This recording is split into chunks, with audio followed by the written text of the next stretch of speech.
કેમ છો બધા? આજે આપણે આપણો જે સબ્જેક્ટ છે એમસી બરાબર, એની અંદર માઇક્રો પ્રોસેસરનું જે બંધારણ છે એ આગળ જોશું. બરાબર, તો ગઈકાલે આપણે શું જોયું હતું? તો કે માઇક્રો પ્રોસેસર જે છે એ 3 મુખ્ય વિભાગોનું બનેલું છે: રજિસ્ટર્સ, એએલયુ અને કંટ્રોલ એન્ડ ટાઈમિંગ. બરાબર છે, આ 3 મુખ્ય વિભાગોનું એ બનેલું છે. હવે રજિસ્ટર શું કરી શકે છે? તો કે એ માહિતીને સંગ્રહ કરી શકે છે. બરાબર છે, માઇક્રો પ્રોસેસરને જે લખેલું છે, માઇક્રો પ્રોસેસરને આંતરિક સંગ્રહ શક્તિ પૂરી પાડે છે. એટલે કે મેં તમને ઉદાહરણ સાથે પણ સમજાવ્યું હતું. બરાબર, આપણે આગળ જોશું. ચાલો, એએલયુ શું છે? તો કે એની અંદર સરવાળા, બાદબાકી, ગુણાકાર, ભાગાકાર એવા એરિથમેટિક ઓપરેશન. બરાબર, આ બધા જે છે સરવાળો, ગુણાકાર, બાદબાકી, ભાગાકાર, એને કેવા ઓપરેશન કહેવાય? Arithmetic operation. એન્ડ લોજિકલ, બરાબર છે, લોજિકલ ઓપરેશન એટલે કેવા? તો કે એન્ડ ઓપરેશન, બરાબર, ઓર, નોટ, એક્સઓર, બરાબર, શિફ્ટ, રોટેટ, બરાબર, એ બધું જોશું આગળ. પણ આ બધાને લોજિકલ ઓપરેશન્સ કહેવાય. તો એરિથમેટિક લોજિક યુનિટની અંદર આ ઓપરેશન્સ થાય છે, આ બધા એરિથમેટિક એન્ડ લોજિકલ. હવે કંટ્રોલ એન્ડ ટાઈમિંગ સિગ્નલ શું કરે છે? તો કે જે પણ આપણે ઓપરેશન પરફોર્મ કરવું છે, જેમ કે મેં તમને ઉદાહરણ સાથે કીધું હતું. બરાબર, કે ભાઈ મારે 10+2 કરવું છે. બરાબર છે, તો જુઓ, સૌથી પહેલી વાત, આ 10 અને આ 2 ક્યાં સ્ટોર થશે?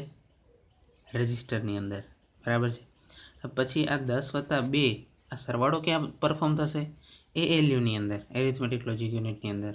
બરાબર, પણ હવે આ આખી પ્રોસેસ થવા માટે, આખો સરવાળો થવા માટે, સૌથી પહેલાં તો સરવાળો તો થાય, પણ સરવાળા પહેલાં આ 10 અને 2 આ બે સંખ્યાને રજિસ્ટરની અંદર સ્ટોર કરવા માટે, પછી એલયુની અંદર સરવાળો કરવા માટે જે પણ જરૂરી કંટ્રોલ સિગ્નલ્સ છે એ કોણ આપશે? કંટ્રોલ એન્ડ ટાઈમિંગ યુનિટ જે છે એ આપશે. ચાલો, હવે જોઈએ છે કે ભાઈ આપણે આ આકૃતિ જે છે એની અંદર આપણને કેટલીક બસ દેખાય છે. બરાબર, data bus, address bus, control bus. બરાબર, તો બસ શું છે ખરેખર? બરાબર, હવે આ બસ જે છે એ આપણે તો સમજી જ શકીએ છીએ. બરાબર, જેની અંદર આપણે સવારી કરીએ છીએ એ બસ તો નથી જ. બરાબર, આ બીજી પ્રકારની બસ છે. તો જો હવે અહીંયા આપણે જોઈએ કે રજિસ્ટર, જે લખેલું છે કે રજિસ્ટર, એએલયુ અને કંટ્રોલ વિભાગ માઇક્રો પ્રોસેસરનું આંતરિક હાર્ડવેર બનાવે છે. બરાબર, એટલે કે માઇક્રો પ્રોસેસરની અંદર છે આ ત્રણેય વસ્તુ. હવે માઇક્રો પ્રોસેસર આધારિત સિસ્ટમ બનાવવા માટે આપણે માઇક્રો પ્રોસેસરને મેમરી અને ઇનપુટ આઉટપુટ ડિવાઇસ સાથે જોડવું પડે. આ બહુ જ મહત્ત્વની વાત છે. બરાબર, કે માઇક્રો પ્રોસેસરની અંદર રજિસ્ટર્સ છે. બરાબર, પણ એની અમુક મર્યાદિત ક્ષમતા છે. બરાબર, માઇક્રો પ્રોસેસરને પોતે કોઈ ઇન્ટરનલ મેમરી હોતી નથી. બરાબર, આ અગત્યની વાત છે. કારણ કે એટલા માટે અગત્યની વાત કહું છું, કારણ કે આપણે આગળ જ્યારે માઇક્રો કંટ્રોલર ભણશું. બરાબર, માઇક્રો કંટ્રોલર, તો માઇક્રો કંટ્રોલર એટલે બીજું કંઈ નહીં પણ માઇક્રો પ્રોસેસર. બરાબર, માઇક્રો પ્રોસેસર વત્તા મેમરી. બરાબર, માઇક્રો પ્રોસેસર વત્તા memory is equal to micro controller. બરાબર, માઇક્રો પ્રોસેસર વત્તા memory is equal to micro controller. બરાબર છે, આ રીતે સમજી શકાય. એટલે હંમેશા યાદ રાખવાનું, માઇક્રો પ્રોસેસરની અંદર કોઈ ઇનબિલ્ટ મેમરી હોતી નથી. બરાબર, તો માઇક્રો પ્રોસેસરને બીજી એક્સટર્નલ મેમરી સાથે અને ઇનપુટ આઉટપુટ ડિવાઇસ સાથે જોડવું પડે. હવે જો ઇનપુટ આઉટપુટ ડિવાઇસ શું છે? તો કે આપણે ખબર છે. બરાબર, મેં તમને આગળ પણ કીધું હતું કે માઇક્રો પ્રોસેસર જે છે એનો ઉપયોગ થાય છે શેનામાં થાય છે? તો કે ઇન્ડસ્ટ્રીઝની અંદર થાય છે, કંઈક ને કંઈક પ્રોસેસ કંટ્રોલ કરવા માટે.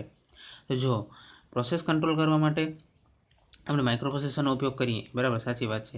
હવે સમજી લો આ માઇક્રો પ્રોસેસર છે. બરાબર, તો અમુક જે પ્રોસેસને મારે કંટ્રોલ કરવી છે તો એના મારે ઇનપુટ તો આપવા પડશે આને.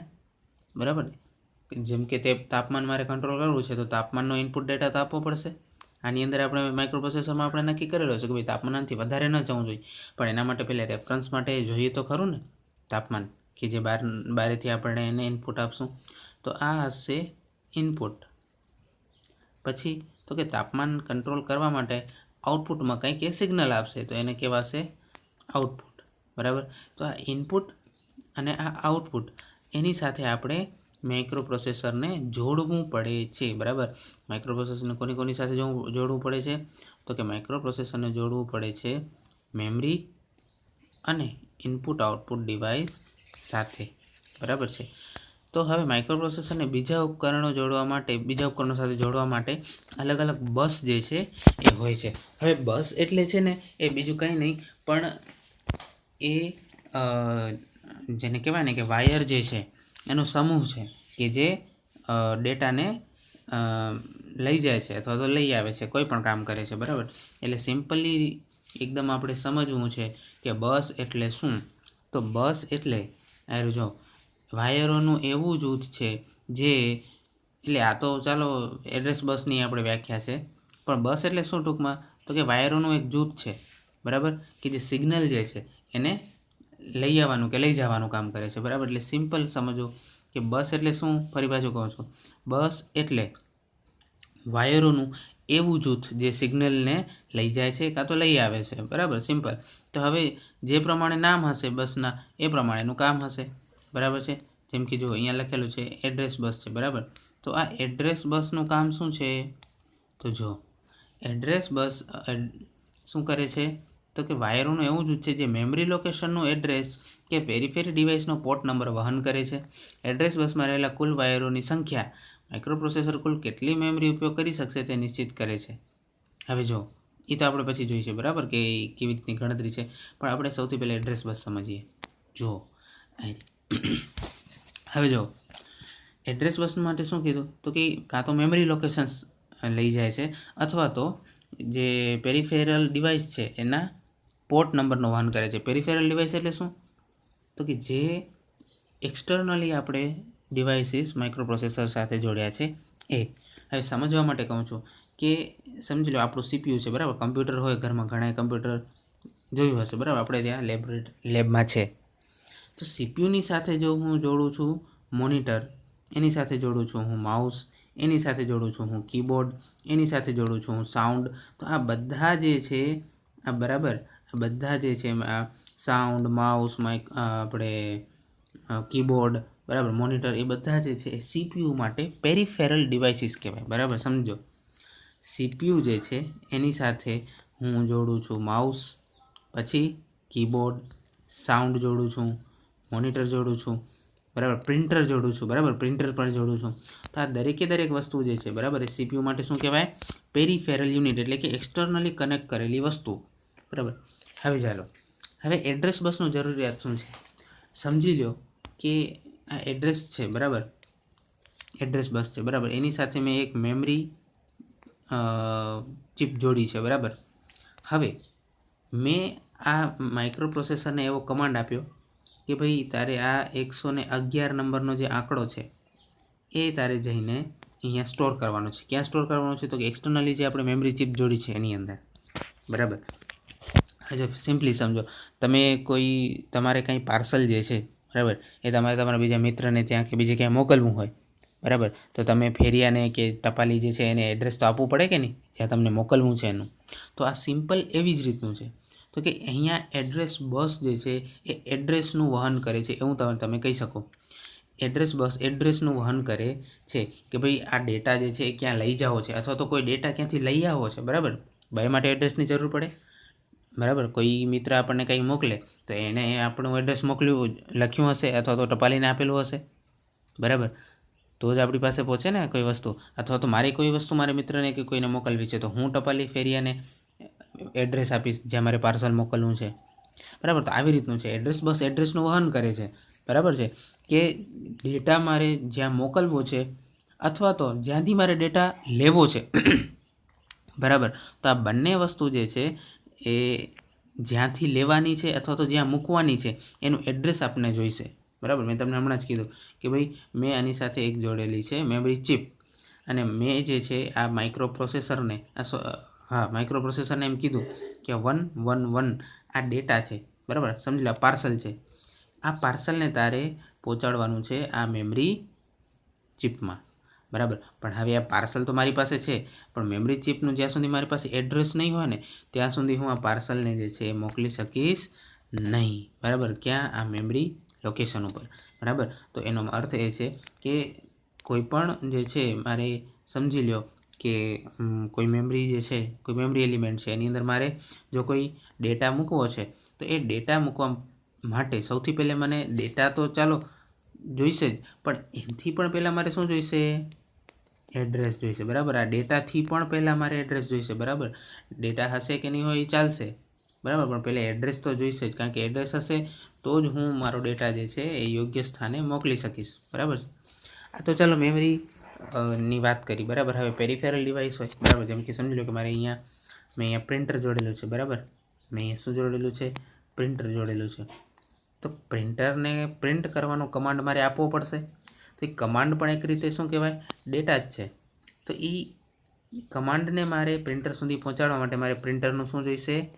એડ્રેસ જોઈશે. અથવા તો જનરલી એડ્રેસ નથી બોલતા આપણે, પણ આપણે એને બોલીએ છીએ પોર્ટ નંબર, બરાબર છે. પોર્ટ નંબર, કે કયા પોર્ટ સાથે, માઇક્રો પ્રોસેસરના કયા પોર્ટ સાથે તમારું પ્રિન્ટર કનેક્ટ થયેલું છે, બરાબર. તો એ પોર્ટ નંબર જે છે મને જોઈશે, બરાબર. કારણ કે સમજી લો કે આ છે, બરાબર, આપણું માઇક્રો પ્રોસેસર, એની અંદર 3-4 પોર્ટ છે, બરાબર, 4 પોર્ટ છે, એનામાંથી બીજા નંબરના પોર્ટ સાથે પ્રિન્ટર જોડેલું છે, બરાબર. તો મારે પ્રિન્ટનો કમાન્ડ આપવો છે, બરાબર. તો પ્રિન્ટનો કમાન્ડ શું 4 પોર્ટ ઉપર આપીશ? ના, જે પોર્ટ સાથે મારું પ્રિન્ટર જોડાયેલું છે એ પોર્ટ, બરાબર, એ પોર્ટનો નંબર જ જે છે મારા માટે જરૂરી છે, બરાબર. તો આ એડ્રેસ બસ જે છે એ એડ્રેસ બસની અંદર, બરાબર, મારે શું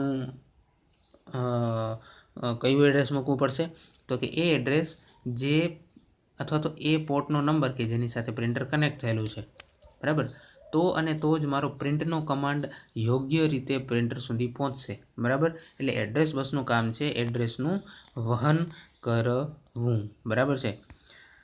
પછી આગળ જઈએ ડેટા બસ, બરાબર. તો ડેટા બસ દ્વિમાર્ગીય છે, જે માઇક્રોપ્રોસેસર અને મેમરી અથવા ડિવાઇસ વચ્ચે ડેટા ટ્રાન્સફર કરવા માટે ઉપયોગી છે, બરાબર. હવે એ પહેલાં જો અહીંયા આપણે એડ્રેસ બસમાં એક લાઈન ચૂકાઈ ગઈ કે ભાઈ એડ્રેસ બસની અંદર જેટલા વાયરો હશે ને એ કુલ વાયરો જે છે એ શું નક્કી કરશે?